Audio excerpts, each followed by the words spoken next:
Yo, what up, y'all? Yo, I meant to talk about this a long time ago. Now I'm hearing that Birdman made a visit to the prison, one prison. I don't know what exact prison it was, but apparently I'm hearing that Birdman said that he has the power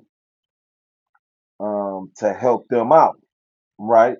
So okay, so one prisoner, one inmate, he said, you know what I'm saying, he can bring some books to the prison. And for some reason, Birdman denied that. You know what I'm saying? Talking about some no disrespect on the books. Know what you mean, no disrespect on the books, homie? You denied books. That's all he was asking for, and you denied that, Birdman. That's crazy, man.